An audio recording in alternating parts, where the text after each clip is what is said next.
Hello and welcome to session 3 for English Composition 104, the second in the composition series. And this, of course, is for class 3004 or section 3004. I'm so happy that you're here with me today.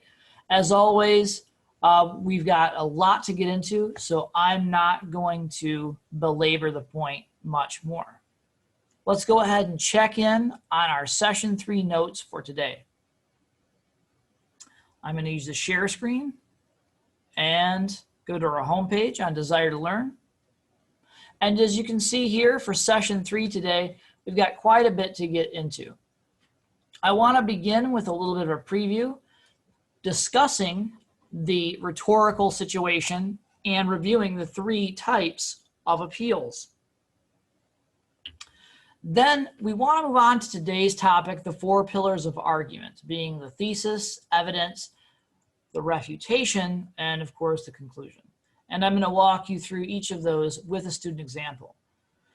Now, when we're finished with that part of the discussion, you should have about 25 extra minutes remaining in your first half of the week session.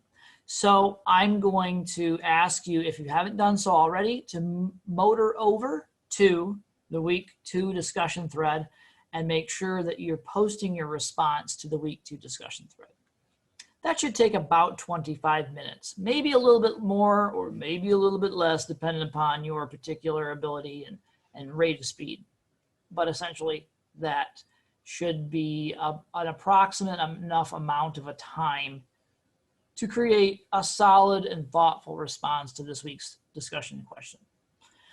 For next time, you've got a little bit of reading in chapter 2 of the text, Practical Argument, and that chapter is called Thinking and Reading Critically. And you're going to do some jumping around in this chapter. Pages 59 to 63 is the first major chunk. And then another couple of pages of merit on 70 to 71. And lastly, 77 to 78 will also have some material. You may read all of the intermittent material, but it's just not necessary for you to get the crux of what the argument is out of that particular session. Okay. So again, let's rehash real quickly the rhetorical situation. The rhetorical situation occurs anytime that an audience invests a certain amount of belief or authority in you, the presenter. This could be true of you as a speaker, but in this class, the primary focus will be as you as an author. So the audience invests some belief, some power in you, the writer, and that's the ethos that they invest in you. It is then your responsibility to determine what logical evidence to surprise, the logos of the process, in order to affect some type of change or encourage your audience to take a specific type of action, pathos. So you want to use your authority to gather the best possible evidence to provoke a response in your audience, hopefully a response for positive change or for some kind of positive action. But as history has shown us, it's not always necessarily the case. Now, the 3 ways in which you can impact an audience are similar to the ideas described in the rhetorical context. You can use logos or pure logic to try to grab their attention and motivate them. We talked last week, and many of you commented in the discussion thread, that a good example might be when comparing 2 pieces of technology, 2 cars or 2 cellular phones or 2 different types of computers. You might want to use the logic or logos approach and compare them 1-to-1 based on statistical data and facts that can be backed up. That's a really good way to grab an audience's attention using logos. However, you may also use pathos or the emotional appeal.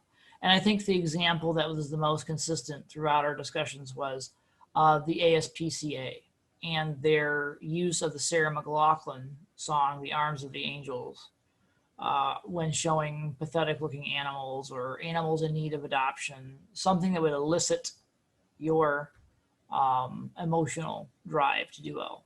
Another similar vein of thought that appeared in the thread was for Children's International, Children's Fund International, which showed children in destitute poverty needing help.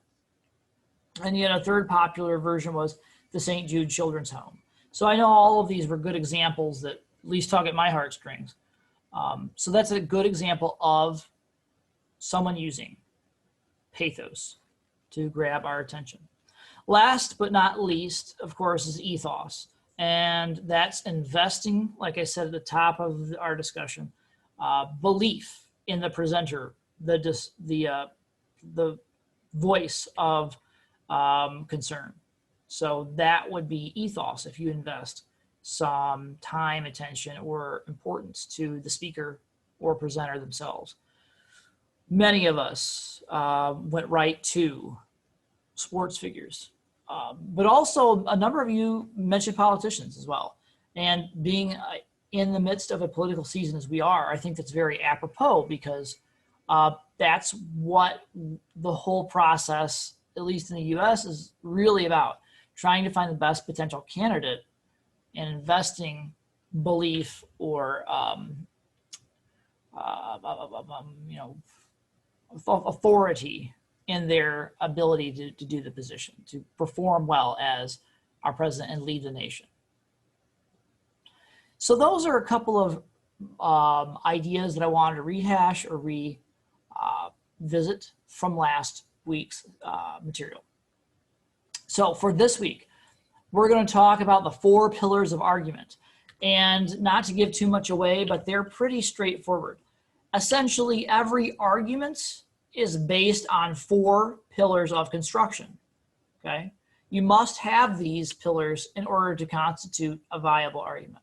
The first, of course, is a good introduction. You have to make sure your audience understands what it is you're arguing about and what type of action you want them to adopt or take in order to make sure you're understood effectively and that your message is conveyed in a logical manner. Number 2, you need clear evidence and logical evidence that can be supported by some kind of analysis, be it statistical or methodical or just from a popular perspective that is rational. Any of those types of argument can be effective. The varying degrees of effectiveness, they're kind of dependent upon how you integrate that information into your overall argument. Third, this one's kind of surprising, but the best arguments use a foundation that includes a refutation. That means simply slowing down in the process long enough to consider the other perspective. A really good example is gun control. In the United States, we have a really volatile discussion going on around gun control. But if you were going to make an argument either for or against gun control, you should do your due diligence and consider the alternate perspective. Any type of hot button issue can benefit from this kind of treatment, the death penalty, whether or not student loans should be repaid by the government. These are hot button topics that a lot of people have strong opinions about. So one of the things that a good argument does is to acknowledge the potential good points that the other side of the argument raises.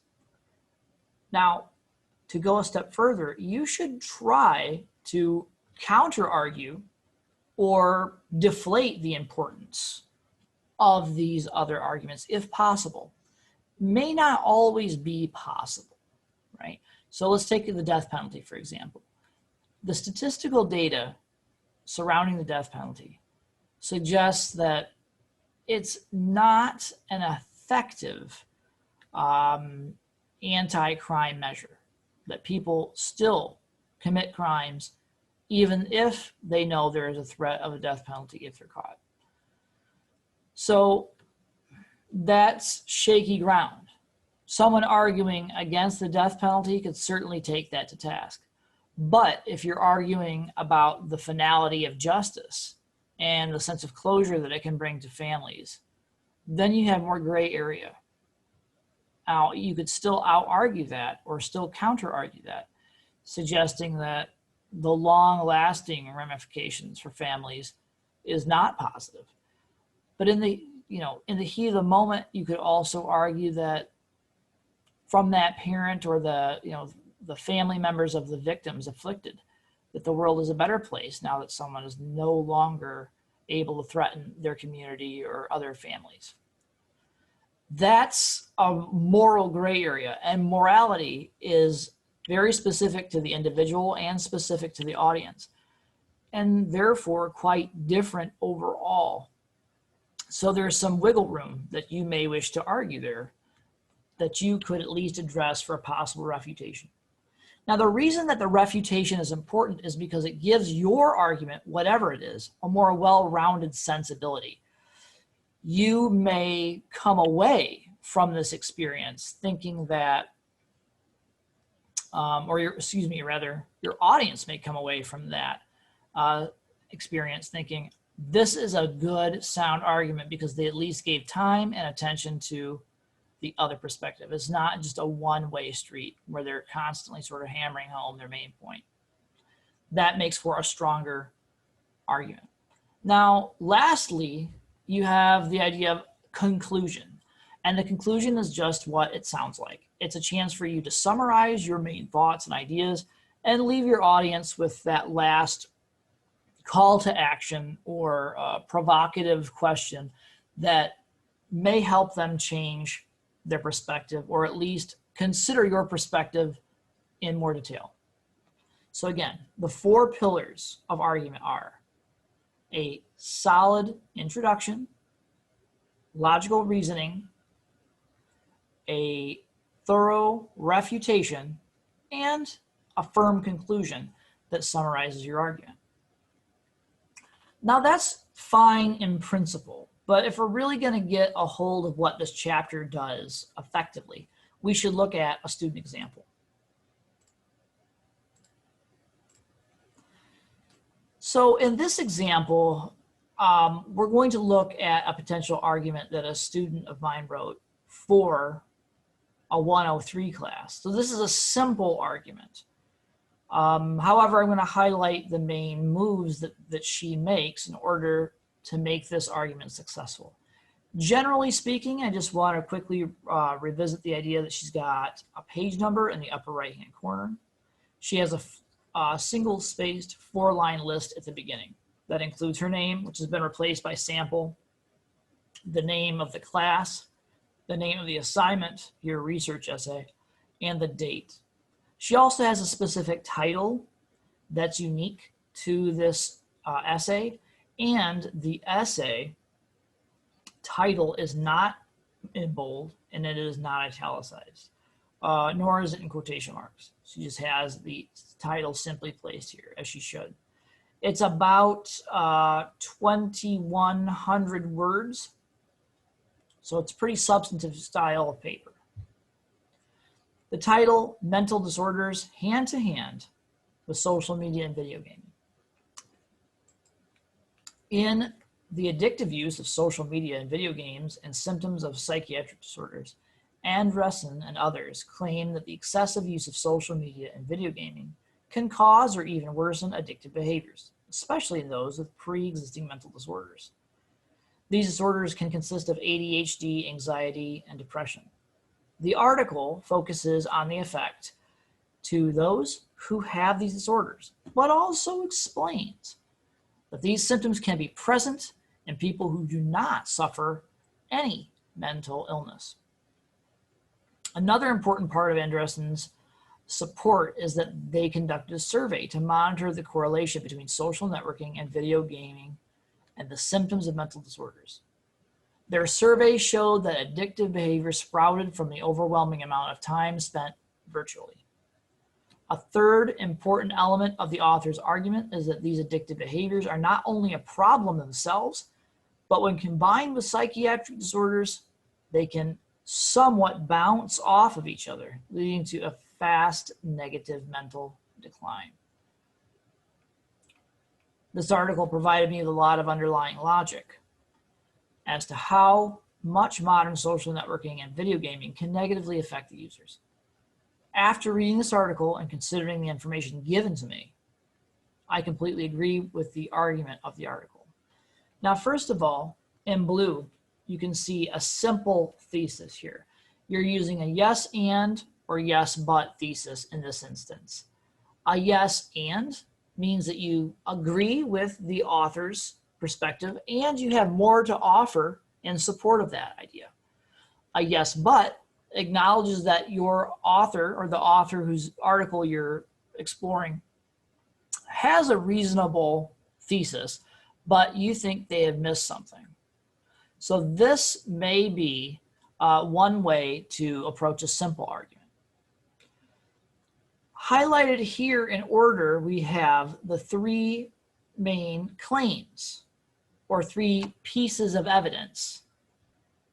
You have the initial claim under debate here in yellow, a second highlighted here in gray, and then a third here in the sort of magenta sort of coloring. Now, they also notice in comment 1, I said they've created an excellent topic sentence here. They introduce the theme of the essay and the article under debate. They make use throughout the entirety of the introduction of a funnel perspective, meaning they start with very general information and it gets more and more specific until we arrive at the thesis in the final sentence of that paragraph. So the information goes from very broad to very specific. However, it does not have a traditional hook device, I think, that grabs us as an audience. So that's one way in which this particular example could have been improved. As we move into the body of the activity of the essay here, we see a lot of activity beginning with the topic sentence. I'm going to move my frame here. And you can see highlighted in yellow, which corresponds to this first piece of information. The article focuses on the effect to those who already have disorders. And it says the relationship between social networking, video gaming, and the condition ADHD has shown that the accumulation of addictive behavior is plausible, if not predictable. Again, I'm going to jump around here because I know you can read this in your own time and probably get more out of the reading experience that way. When we move into the second body paragraph, we see this, again, topic sentence reiterating a piece of evidence to control the focus of that specific paragraph. Along with ADHD, people affected by the mental disorders, anxiety, and/or depression can also gain a highly addictive behavior resulting from social media and video gaming. We'll see the evidence again continued here with this magenta sentence. I will take note here, though, that in this particular paragraph, the student changes up the variety of their paragraph construction. The topic sentence is the second sentence in this paragraph, not the first, which is traditional. The author here leaves space for a transitional sentence or move within the body of the essay and links the ideas together in a more cohesive fashion. She says the new solution, or writes rather, that the new solution can result in the individual spending countless hours on social media platforms, interacting with friends and family, but little to no face-to-face occurrences at all. Now she gets to her third piece of evidence. This can worsen the already present symptoms of anxiety rather than curing or fixing them. Now, from this point on, we have a lengthier discussion about the ways in which anxiety is compounded by excessive use of video gaming and social media.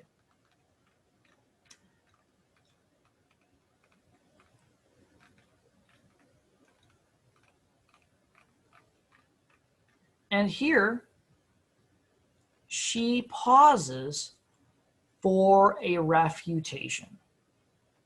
She says, okay, I've been railing against this idea for an entirety of a paper already.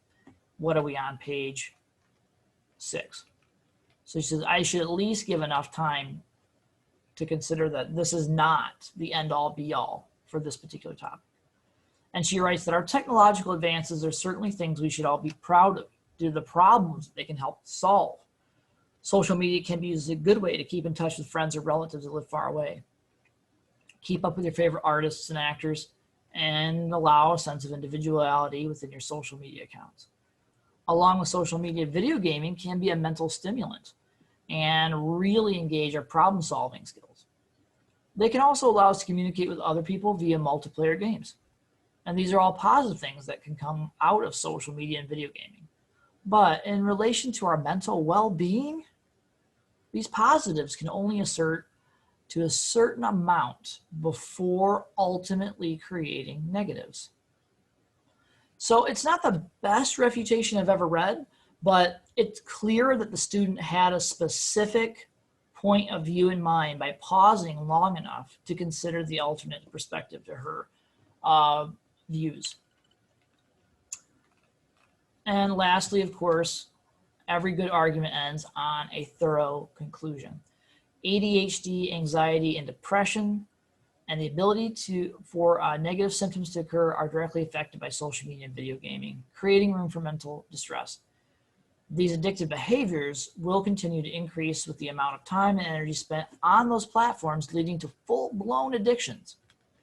These addictions are more likely to cause an individual to experience isolation, insecurity, loneliness, desperation, and much more. If we strive to improve these issues, then steps must be put into place by individuals to break their addictions and reconnect with the outside world. All right, so you see an example here of an argument that uses the 4 pillars as described in this latest chapter of our text.